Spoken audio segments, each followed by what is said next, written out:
அண்ணாமலையும் ஒரு நாள் தமிழ்நாட்டின் முதலமைச்சர் ஆவார். விஜய் உதயநிதிக்கு எதிராக மிகப்பெரிய அதிரடி அரசியல் செய்வார். பாஜகவில் புரட்சிப்படை உருவாகும். தமிழக அரசியலை கலக்கப் போகும் மும்முனை போட்டி. ஜோதிடர் செல்வி வெளியிட்ட பரபரப்பு தகவல். வணக்கம் நண்பர்களே. தவிக தலைவர் விஜய் அரசியல் கட்சி தொடங்கியதிலிருந்து முதலமைச்சர் ஆனது வரை அவரை பற்றி பல்வேறு கணிப்புகளை வெளியிட்டு வருகிறார் ஜோதிடர் செல்வி. இந்த நிலையில் தற்போது அவர் வெளியிட்டுள்ள ஒரு செய்தியில் விஜய் புதிதாக ஆட்சி அமைத்துள்ள நிலையில் வந்த வேகத்திலேயே அவரை விமர்சிக்கிறார்கள். இதற்கு காரணம் 60 ஆண்டு கால கட்சிகளை 2 ஆண்டு கட்சி தோற்கடித்து விட்டது. பஞ்சாங்க அடிப்படையில் பார்க்கும்போது பராபவ வருடம் என்பது 60 ஆண்டுக்கு ஒரு முறை வரும். அது வலிமை மிக்க வருடமாக கருதப்படுகிறது. அப்படி ஒரு வருடம் விஜயின் ஜாதக கட்டத்தில் வந்ததோடு அவருக்கு நீச்சபங்க ராஜயோகம் நடப்பதால் திராவிட கட்சிகளை மொத்தமாக ஒழித்து விட்டார்.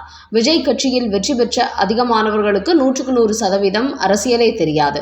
அதோடு அவர்களுக்காக எந்த மக்களும் ஓட்டு போடவில்லை. விஜய்க்காக மட்டுமே ஓட்டு போட்டார்கள். வேட்பாளர்களை பார்த்து ஓட்டு போட்டு இருந்தால் அவரது கட்சியில் யாரும் வெற்றி பெற்றிருக்க மாட்டார்கள் என்று கூறியுள்ள ஜோதிடர் செல்வி, விஜயை பொறுத்தவரை ஒவ்வொரு விஷயங்களையும் ஜோதிட கணிப்பின்படிதான் செயல்பட்டு வருகிறார்.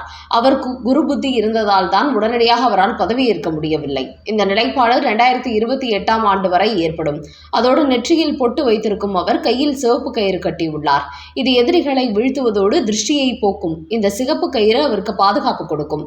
அதோடு எதிர்வரும் காலத்தில் தமிழ்நாட்டில் விஜய், உதயநிதி, அண்ணாமலை என்று 3 முகங்களை வைத்துதான் தமிழக அரசியலை செயல்பட போகிறது. விஜய் இப்போது வெற்றி பெற்று விட்டார். அடுத்தபடியாக திமுகவின் உதயநிதி தானும் வெற்றி பெற்று முதலமைச்சராக வேண்டும் என்று முயற்சி செய்வார். அவர்களைத் தொடர்ந்து பாஜகவின் அண்ணாமலையும் தானும் வெற்றி பெற வேண்டும், முதலமைச்சர் ஆக வேண்டும் என்று நினைப்பார். இப்படி இந்த 3 பேருக்கும் இடையே தமிழ்நாட்டில் மிகப்பெரிய மும்முனை போட்டி நடக்கப் போகிறது. 3 பேரும் ஒருவருக்கொருவர் சலித்தவர்கள் இல்லை என்கிற கோணத்தில் செயல்படுவார்கள். அண்ணாமலையை பொறுத்தவரை தற்போது அவரது ஜாதக கட்டங்கள் கொஞ்சம் சரியில்லாமல் இருக்கிறது. அதனால்தான் சட்டமன்ற தேர்தலில் கூட அவர் போட்டியிடவில்லை.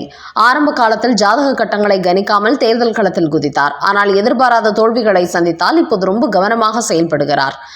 அதோடு அரசியலில் தற்போது மிகப்பெரிய அளவில் அவரும் தேர்ச்சி அடைந்து விட்டதால் அடுத்த கட்டமாக விஜய், உதயநிதிக்கு அண்ணாமலை மிகப்பெரிய சவாலாக உருவெடுப்பார்.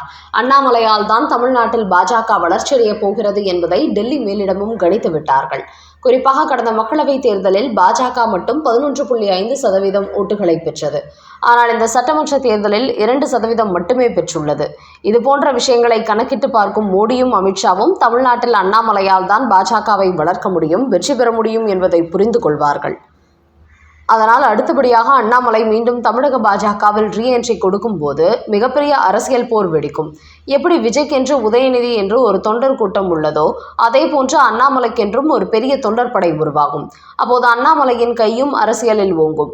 தேர்தலில் போட்டியிட்டு வெற்றி பெற்று சட்டமன்றத்துக்குள் செல்வார். அப்போதுதான் மிகப்பெரிய அரசியல் போர் வெடிக்கும். பாஜகவுக்கென்றும் ஒரு பெரிய வாக்கு வங்கி உருவாகும்.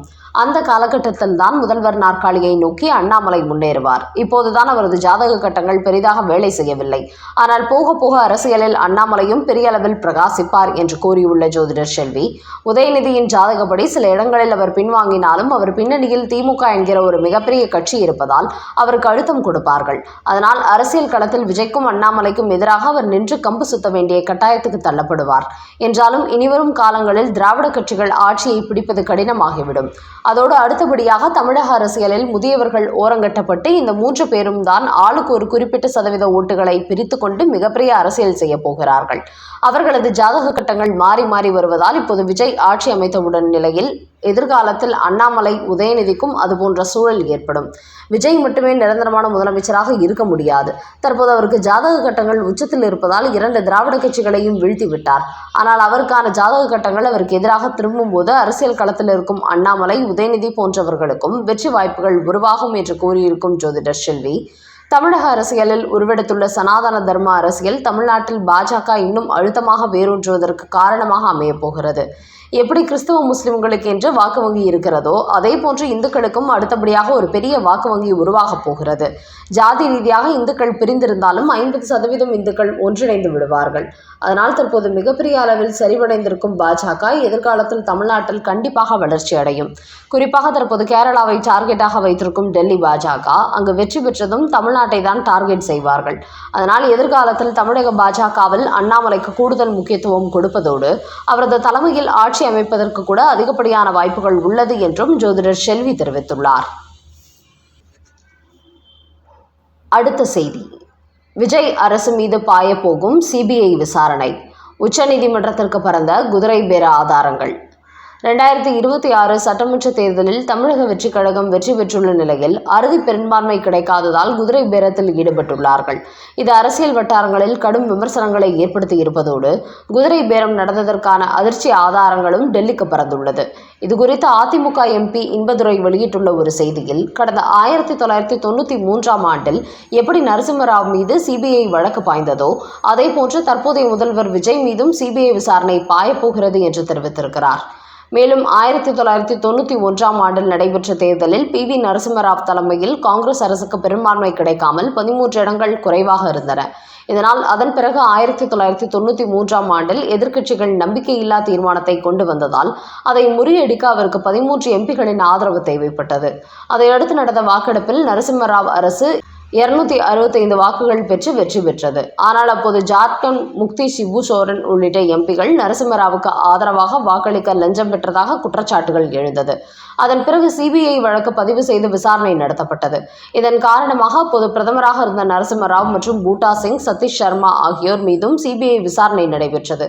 இதன் காரணமாக 2000 ஆண்டில் நரசிம்மராவ், பூட்டா சிங் ஆகியோருக்கு நீதிமன்றம் 3 ஆண்டு சிறை தண்டனை விதித்தது என்று கூறியிருக்கும் அதிமுகவின் எம்பி இன்பதுரை, இதேபோன்று தமிழக சட்டசபையில் 118 இடங்களில் வெற்றி பெற்ற தாவேகாவுக்கு அதன் பிறகு நடைபெற்ற வாக்கெடுப்பில் 144 ஓட்டுகள் கிடைத்திருக்கிறது. அதிமுகவினர் கட்சி கொறடாவை மீறி தாவேகாவுக்கு வாக்களித்திருக்கிறார்கள். அதோடு கடந்த 2024ஆம் ஆண்டில் குதிரை பேரம் என்ற லஞ்சத்தை பெற்றுக்கொண்டு வாக்களிக்கும் உறுப்பினர்களுக்கு எந்தவித பாதுகாப்பும் கிடையாது. அவர்கள் மீது கடுமையான வழக்குகள் பாயும் என்று உச்சநீதிமன்றம் தெரிவித்திருந்தது. அந்த அடிப்படையில் எப்படி 1993இல் அப்போதைய பிரதமர் நரசிம்மராவ் மீது சிபிஐ வழக்கு பதிவு செய்ததோ அதேபோன்று இப்போது அதிமுக எம்எல்ஏக்களை குதிரை பேரத்தில் இழுத்துள்ள தமிழக முதல்வர் விஜய் மீது சிபிஐ வழக்கு பாயப்போகிறது.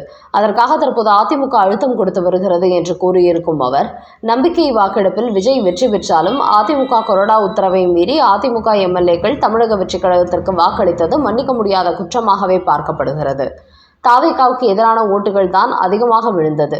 அப்படி அந்த கட்சிக்கு எதிராக மக்கள் ஓட்டு போட்ட நிலையில் வெற்றி பெற்ற எம்எல்ஏக்களோ அந்த ஓட்டுகளை வைத்து அதே கட்சி ஆட்சி அமைக்க ஆதரவு கொடுத்திருக்கிறார்கள். இது சட்டத்தை மீறிய செயல் என்பது மக்களின் மனசாட்சிக்கு விரோதமான செயலாகவும் பார்க்கப்படுகிறது. அதனால் இந்த விவகாரத்தில் விஜய் மீது சிபிஐ விசாரணை நடத்துவதற்கு தேவையான அனைத்து நடவடிக்கைகளிலும் தற்போது அதிமுக ஈடுபட்டு வருவதாக இன்பதுரை எம்பி தெரிவித்துள்ளார். விஜய் தொகுதியில் களம் இறங்கும் மு.க. ஸ்டாலின். 2026 சட்டமன்ற தேர்தலில் கொளத்தூர் தொகுதியில் அதிர்ச்சி தோல்வியடைந்தார் மு.க. ஸ்டாலின். இந்த நிலையில் மீண்டும் ஏதேனும் ஒரு தொகுதியில் நடைபெறும் இடைத்தேர்தல்களில் தான் போட்டியிட்டு வெற்றி பெற்று சட்டசபைக்குள் சென்றுவிட வேண்டும் என்று அவர் தீவிரம் காட்டி வருகிறார். இப்படியான நிலையில்தான் கடந்த தேர்தலில் 2 தொகுதியில் போட்டியிட்டு வெற்றி பெற்ற விஜய் திருச்சி கிழக்கு தொகுதியை ராஜினாமா செய்துவிட்டார். இதனால் தற்போது திருச்சி கிழக்கு சட்டசபை தொகுதி காலியானதாக அறிவிக்கப்பட்டிருக்கிறது. அதனால் அந்த தொகுதியில் எப்போது வேண்டுமானாலும் இடைத்தேர்தல் அறிவிக்கப்படலாம். இந்த நிலையில் திமுகவை சேர்ந்த முன்னாள் அமைச்சர் அன்பில் மகேஷ் பொய்யாமொழி அந்த தொகுதியில் போட்டியிடுவார் என்று கூறப்பட்டு வந்த நிலையில் தற்போது மு.க. ஸ்டாலினை அந்த தொகுதியில் போட்டியிடுமாறு திமுகவினர் வலியுறுத்தி வருகிறார்கள். குறிப்பாக திருச்சியை சேர்ந்த முன்னாள் அமைச்சர் KN நேரு மு.க. ஸ்டாலினை அங்கு போட்டியிடுங்கள், கண்டிப்பாக நான் உங்களை வெற்றி பெற வைத்து காட்டுகிறேன் என்று கூறி வருவதாகவும் தகவல்கள் வெளியாகியுள்ளன.